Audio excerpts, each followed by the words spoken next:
Hello everyone, मैं सौरभ गुप्ता आप सभी लोगों का हार्दिक स्वागत करता हूं तैयारी डिजिटल क्लासेस में। और आज हम लोग पढ़ने वाले हैं, जैसा कि आप बोर्ड पर भी देख रहे होंगे, कि product of two numbers special condition पर हम लोग यहां पर देखेंगे कि जैसे 67 इंटू 76 है, इनका हम लोग कैसे ट्रिक से इसको सॉल्व करना है। अब बीच में अगर एक जीरो आ जाए, दोनों के नंबरों के बीच में दो जीरो बीच में आ जाए, या तीन जीरो या चार जीरो अगर दो संख्याओं के मतलब दो अंकों के बीच में आ जाए, और जो जीरोज आने चाहिए वो क्या आने चाहिए, सेम होने चाहिए। जैसे अगर यहाँ एक जीरो है तो यहाँ भी एक जीरो, दो जीरो है तो यहाँ भी दो जीरो। तो स्पेशल कंडीशन मैंने इसीलिए नाम दिया है क्योंकि सिर्फ इसी के लिए आपका ये अप्लीकेबल है।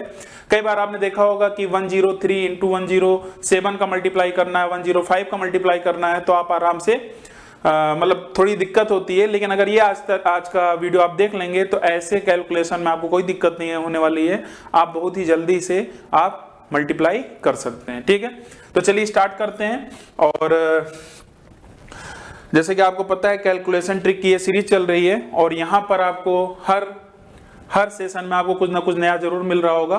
तो देखिए आपके सामने बोर्ड पर एक मैं एग्जाम्पल लेकर आपको समझाने की कोशिश कर रहा हूं, जिससे आप अच्छे से इसको समझिएगा। ठीक है, जैसा कि आप देख रहे हैं कि यहां पर मैंने बोला 67 इंटू 76 क्या आता है, ये आता है। ठीक है, और यहां पर अगर आप ध्यान से देखें, मैंने लिखा है स्टेप 1, स्टेप 2, स्टेप 3।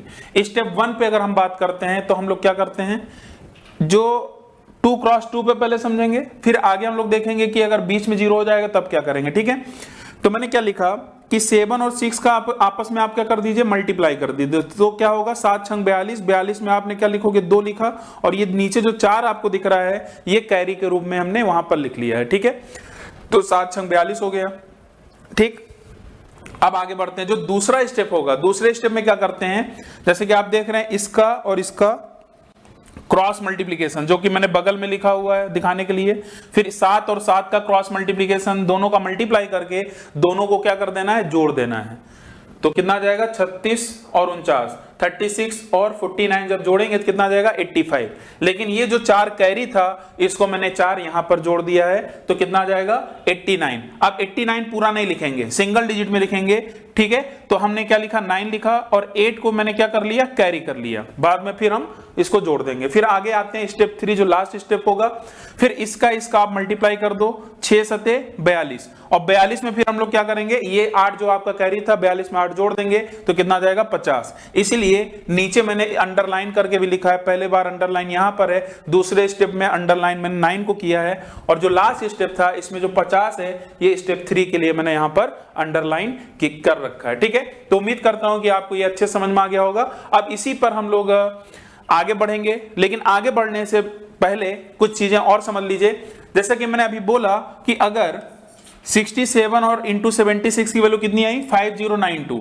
लेकिन अगर यही चीज आपसे मैं बोलूं 607 और 607 और 706 का मल्टीप्लाई क्या होगा, तो अब ध्यान समझिएगा। अगर बीच में एक जीरो ऊपर आ जाए, ठीक है, तो 7 छंग 42, जो आप 2 लिखते थे अब आपका 2 अंकों में लिखा जाना स्टार्ट हो जाएगा। कहने का मतलब अभी जब आप मल्टीप्लाई कर रहे थे तो सिंगल डिजिट में लिख रहे थे, लेकिन जब आप एक जीरो बीच में लगा देंगे तो 7 छंग 42 दो नहीं लिखेंगे, आप क्या करेंगे, 2 अंकों में लिखना स्टार्ट करेंगे। अगर बीच में एक जीरो है तो 2 अंकों से लिखेंगे, अगर बीच में दो जीरो लगा, मतलब बीच में अगर 2 जीरो लगा होगा तो 3 अंकों में लिखना होगा, और बीच में अगर 3 जीरो लगा होगा तो आपको क्या करना होगा, 4 अंकों में लिखना होगा। ठीक है, अभी हम लोग प्रैक्टिस करेंगे, खुद ही आपको समझ में आ जाएगा सारी चीजें। फिर वही चीज क्रॉस मल्टीप्लाई किया था, कितना आया था, 85। देख लीजिए, 6 छंग 36, 7 सते 49, जब आप जोड़ोगे तो कितना जाएगा, 85, और 2 अंकों में लिखना है। फिर 7 छंग 42, तो आप देख रहे हैं ना कितनी आसानी के साथ हम लोग मल्टीप्लाई यहां पर कर सकते हैं। क्लियर, तो चलिए स्टार्ट करते हैं। तो आपके सामने स्क्रीन पर देखिए क्वेश्चन दिख रहा होगा, और कोशिश करिए वीडियो को पॉज करिए और इसको लगाने की कोशिश करिए, और फिर हम लोग यहां पर अपने आंसर को टैली करते हैं।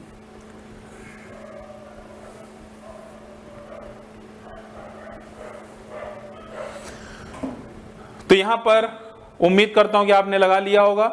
अब यहां पर अगर ध्यान से देखें, वैसे ही हम लोग स्पीड बनाएंगे। तो 8 त्रिक 24, 4 2 को आपको कैरी करना है यहां पर, ठीक है। उसके अलावा 8 चौक 32, फिर 4 3 12, ठीक है। 32 और 12 कितना हो जाएगा आपका 44, और 44 और 2 कितना हो जाएगा 46। फिर आपका 4 आ जाएगा, फिर 4 को बाद में हम लोग जोड़ देंगे तो 4 चौक 16, और 16 और 4 कितना हो जाएगा 20। तो इस तरीके से आपको मल्टीप्लाई करना है।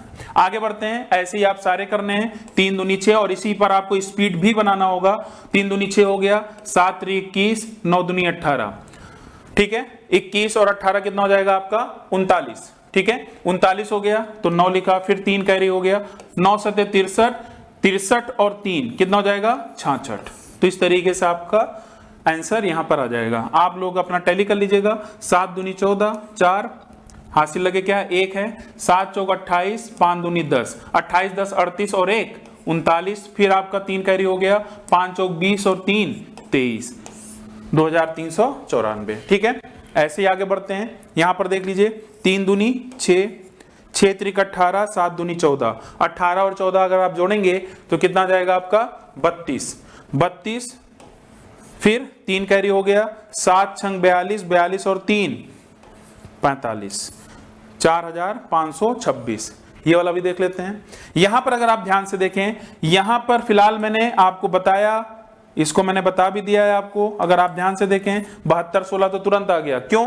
क्योंकि अभी इसके पहले जो मैंने आपको वीडियो बनाया था उसमें मैंने बताया कि यूनिट प्लेस का सम अगर 10 हो और ये सेम हो तो डायरेक्ट हम लोग क्या कर सकते हैं, मल्टीप्लीकेशन को फास्ट कर सकते हैं। 8 दूनी 16, 9 8 72, ठीक है। लेकिन फिलहाल हम लोग ये तरीके से कर रहे हैं तो इस तरीके से भी देख लेते हैं। 8 दूनी 16, 6 हासिल लगे 1, 8 अठाई 64, 8 दूनी 10 74, देखिए 64 और 10 कितना हो जाएगा, सॉरी 8 अठाई 64, 8 दूनी 16, तो 64 और 16 कितना हो जाएगा आपका 64 और 16 आपका हो जाएगा 80, 80 और 1 81, हासिल लगे 8, 8 अठाई 64, 64 और 8 कितना हो जाएगा 72।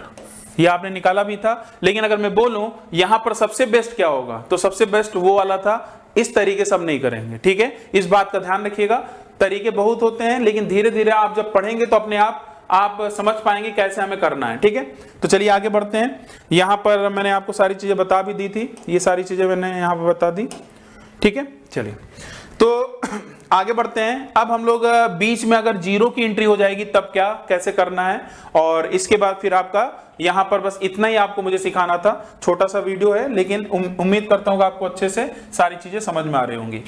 अब मैंने क्या बताया, अगर बीच में एक 0 लगा होगा तो हम लोग 2-2 अंकों में लिखेंगे, ठीक है। बड़ा आसान होगा, देखिए कैसे। 9 छक्का 54, यहां देखिए क्रॉस मल्टीप्लाई करेंगे, 9 पचे 45, 7 छंग 42, 45 और 42 कितना हो जाएगा, ये सब जल्दी जोड़ना भी आपको आना चाहिए। कितना जाएगा 87, ठीक है। फिर आगे देखते हैं, उसके बाद आपका आ जाएगा 7 पचे 35। तो इस तरीके से आप देख रहे होंगे आपका ये आंसर आ गया। आगे बढ़ा जाए, आगे देखते हैं। यहां पर 8 5 40 2 अंकों में ही लिखना है क्योंकि एक बीच में 0 है। फिर 9 पचे 45, 8 अठाई 64, 45 और 64, 45 और 64 कैसे करेंगे, तो 40 और 60 जोड़ लीजिए। 40 और 60 अगर जोड़ेंगे 100 हो गया, 5 उधर 4 इधर, तो कितना हो जाएगा 109। 109 का मतलब 09, 1 आपका हासिल हो जाएगा। फिर 8 9 72, 72 और 1 क्या हो जाएगा 73 हो जाएगा। क्लियर है, बात समझ में आ रही है। तो इस तरीके से हम क्वेश्चन को यहां पर जल्दी कैलकुलेट कर सकते हैं अपने मल्टीप्लाई को।